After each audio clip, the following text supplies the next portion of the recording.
Okay, morning. Ito tayo ngayon sa aking pabuhan tsaka manukan. Yun, magpapakain ako ngayon sa kanila. Tingnan natin kung kompleto ba. Ayun. Ayun. Iba talaga pag may alaga ka, guys. Dapat may pinagkakaabalahan ka sa buhay mo. Hindi yung puro ka na lang asa sa pamilya mo, asa sa magulang mo. Kahit may pamilya ka na, dapat bumukod ka na kung maaari, kasi siyempre may pamilya ka na, may bubuhayin ka ng mga anak, asawa mo pa, papakainin mo. Dapat bumukod ka na, magalaga ka ng hayop, karaming manok at saka pabo. Ayun, ayun, masisiglas lang lahat, halo-halo lang. Black Astrolorp, meron tayo dyan. Ayun, meron ito pa, meron tayong pabo, meron tayong Hubbard, yun, Hubbard, meron tayong native, meron tayong upgraded na Rhode Island Red. Yan, meron tayong mga special dito na mga inahin, babae. Yung paparamihin natin, yung black yung skin, nandito sa lahat. Yan, sisigla, meron pa dito mga babae at lalaki na Rhode Island Red, upgraded na lalaki.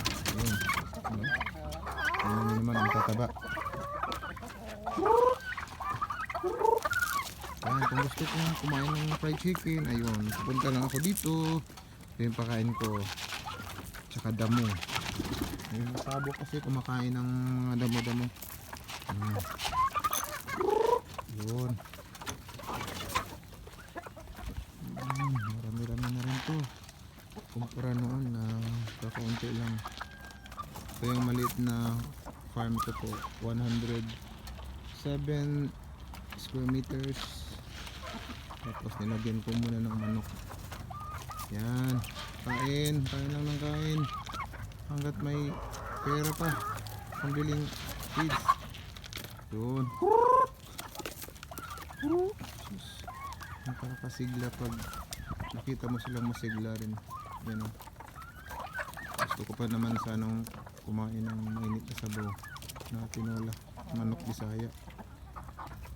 Kaya lang gusto kong paramihin pa ito eh. Yun, meron pa doon sa tangkal oh, kulungan, meron doon. Yun, sipag at syaga lang guys. Yun pa, sipag syaga lang guys. Iwasan ang droga, bisyo, barkada. Ilaan na ang natitirang oras pag-alaga ng hayop, kambing, baka, para sa pagdating ng panahon na kailangan mo ng mauulam, kailangan mo magbenta, kailangan mo ng pera. Siyempre mabilis lang ang kitaan sa pabo, manok. Yan, kain na ng kain. Mga itlog lang kayo ng mga itlog dito. Kaya wala na, pahuli na ito. Yun, tapos guys, check natin yung kanilang itlog sa maliit na aking pabuhan. Tingnan natin dito kung meron bang itlog. Opo, ayun, meron na. Ayun, meron, halo-halo. Black Astrolorp tsaka native. Meron tayo guys, look at guys. Ayun, pag may sipag at syaga nga naman oh. Lipat tayo sa kabila.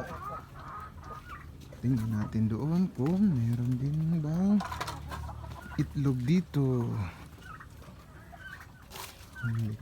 Ayun, meron ding native dito, naglilimlim. Native. Yan, galit pa. Punta tayo sa kabila. Ayun, ito rin isa, naghahanap ng malilimliman. Tingnan natin dito. Ayun, meron ding pabo guys. Ayun, pabo. Relax lang, hindi ka namin iihawin. May pabo guys. So yun, may nangingitlog sa ating pugad ngayon. Yan oh, kulang pa ba? Kulang pa yung pagkain? Tama na yun ah. Yun guys, Pakisupport naman po, paki-like and follow naman yung page ko. Subscribe na rin po. Yan, ito, malapit na rin ang itlog yan. Yan. Guys, paki-follow naman ng page ko po. Paki-subscribe naman po. Paki-like na rin po.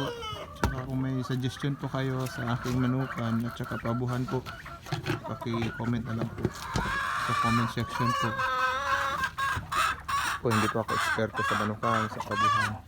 Sa akin lang po, gusto ko po mag-alaga ng manok para pagdating ng araw po may maibibenta ako, may pangkarne ako sa Disyembre. Pag may mga ibang okasyon po, pwede tayong makanda ng native lechon manok, meron tayong lechon pabo. Ayan, yan yung katulong ko sa kanila, simple lang. Ayan, maraming salamat po at paki-follow po ng aking page. Thank you po. Sa susunod na video naman po, paki-like and share naman po. Thank you po.